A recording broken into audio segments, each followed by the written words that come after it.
You're listening to the Everything Jewish in 10 Minutes podcast, where you'll learn about every Jewish topic imaginable in about 10 minutes. And as always, I apologize for all of my Hebrew pronunciation. I know I'm going to pronounce Hebrew words wrong, so instead of getting annoyed, I give you permission to laugh at how I say things. Today's topic is Shavuot.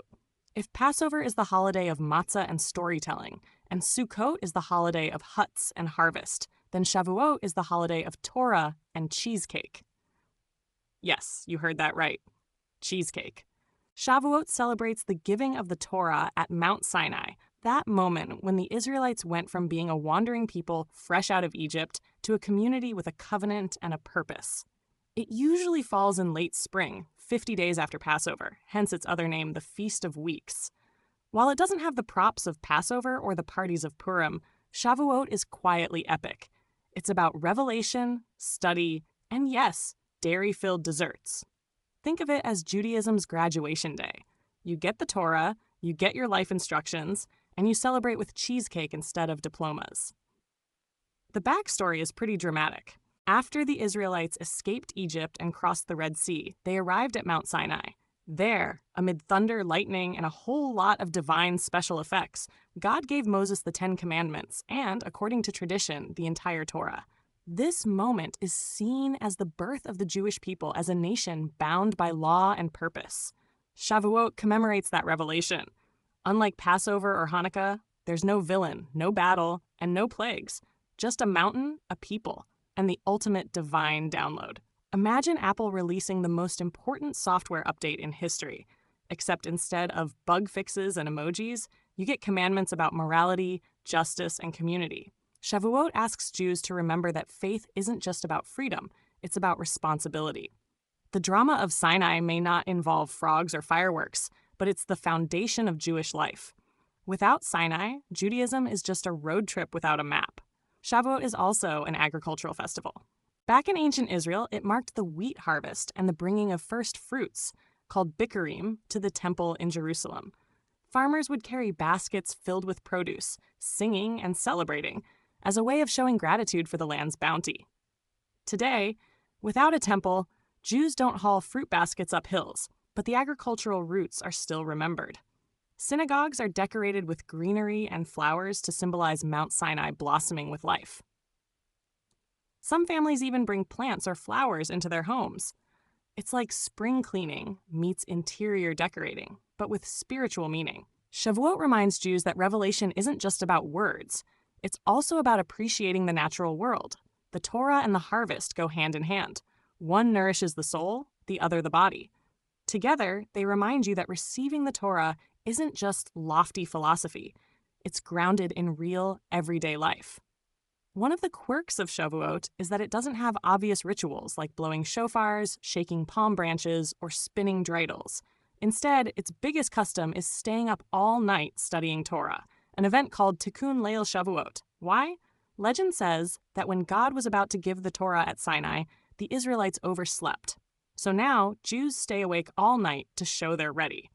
All-night study sessions can be intense, with lectures, discussions, and plenty of caffeine. In modern times, they often include everything from Torah study to poetry, philosophy, and even film screenings.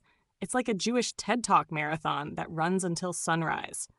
And yes, people bribe themselves with cheesecake and coffee to survive. Whether you're a rabbi giving deep insights or a college student dozing off in the back row, staying up all night turns Shavuot into an experience of anticipation, curiosity, and community learning. And yes, let's talk about cheesecake.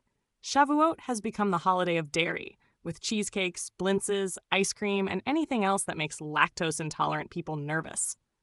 Why dairy? There are many explanations. One says that after receiving the Torah, the Israelites didn't yet know the kosher laws about preparing meat, so they ate dairy instead. Another says the Torah is compared to milk and honey, nourishing and sweet. Whatever the reason, dairy stuck. And honestly, who's complaining? Cheesecake has become the unofficial mascot of Shavuot. Bakeries roll out elaborate creations. Classic New York style chocolate swirl, strawberry topped, even vegan alternatives for the lactose sensitive. Families compete for the best blintzes, and no all-night study session is complete without trays of creamy desserts. So yes, while Sinai is the headline, cheesecake is the crowd pleaser. Shavuot may not have matzah or menorahs, but it has cheesecake. And that's more than enough to make people show up. Shavuot also has a special reading, the Book of Ruth. It tells the story of Ruth, a Moabite woman who chose to join the Jewish people, saying the famous words to her mother-in-law Naomi, "Where you go, I will go. Your people will be my people, and your God, my God." It's a story of loyalty, kindness, and conversion, fitting for a holiday about receiving the Torah. Ruth, an outsider who becomes part of Israel, symbolizes that Torah isn't just about birthright, but also about choice and commitment. Plus, her story takes place during the harvest, tying it neatly to the agricultural theme of Shavuot. Reading Ruth on Shavuot adds a human touch to the grand story of Sinai. It reminds Jews that Revelation isn't just cosmic thunder and lightning. It's also about everyday acts of kindness and the choices people make to embrace faith and community. Revelation is epic, but Ruth makes it personal. One of the coolest aspects of Shavuot is its simplicity. No blowing horns, no huts to build, no fasting, no candle lighting marathons. It's about showing up, studying, eating, and reflecting. That simplicity makes it underrated compared to more dramatic holidays, but it's also what makes it powerful. Shavuot isn't about flashy rituals. It's about core values: learning, gratitude, community, and joy. It's a holiday that centers the Torah, not just as a book, but as a living tradition, discussed and debated across generations. That's why it resonates with so many people. Whether you're into ancient texts, modern commentaries, or just cheesecake, Shavuot offers a doorway into Jewish life. It asks you to engage, to learn, to taste, and to celebrate. It's not about what you wear or how you decorate. It's about what you discover and how you share it with others. Sometimes, the simplest holidays go the deepest. In Israel, Shavuot has an especially festive vibe. Kibbutzim and moshavim, agricultural communities, celebrate with parades of tractors, displays of first fruits, and community meals. Kids dress in white, carry baskets of produce, and sing songs about the harvest. Dairy takes center stage, with buffets of cheeses, yogurts, and cakes that would make any foodie jealous. Cities host late-night study marathons and concerts, blending tradition with modern culture. In the diaspora, Shavuot is quieter but still meaningful. Communities gather for learning, meals, and decorations of flowers and greenery. Some families create traditions of their own: cheesecake bake-offs, Torah trivia nights, or kids' crafts with paper flowers and Ten Commandments tablets. Whether in Israel or abroad, the holiday has a communal warmth. Shavuot may not attract as much attention as Passover or Hanukkah, but in its own way, it's one of the sweetest and most joyful moments of the Jewish year. The themes of Shavuot go beyond dairy and decorations. At its heart, it's about revelation, about being open to wisdom, guidance, and inspiration. Receiving the Torah isn't just about ancient history. It's about the idea that learning and growth never stop. Every year, Shavuot is an invitation to hear the Torah anew, to ask what it means today. Maybe it's about justice, kindness, or community.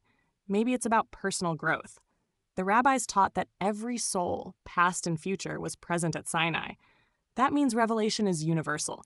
It belongs to everyone, not just one generation. Shavuot challenges Jews to see themselves as part of that ongoing story. It's about realizing that you're not just reading history, you're living it.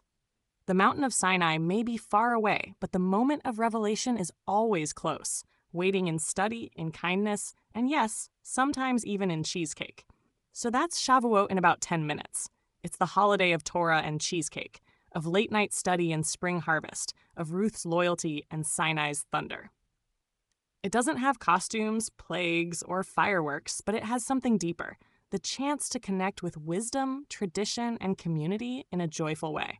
Shavuot is about receiving, not just a set of laws, but a way of life, a sense of belonging, and an invitation to keep learning. It's about celebrating knowledge, gratitude, and yes, dairy. Thanks for joining me for this whirlwind tour of Shavuot.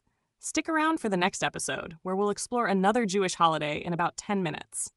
Until then, may your study be inspiring, your cheesecake be creamy, and your holiday be filled with joy.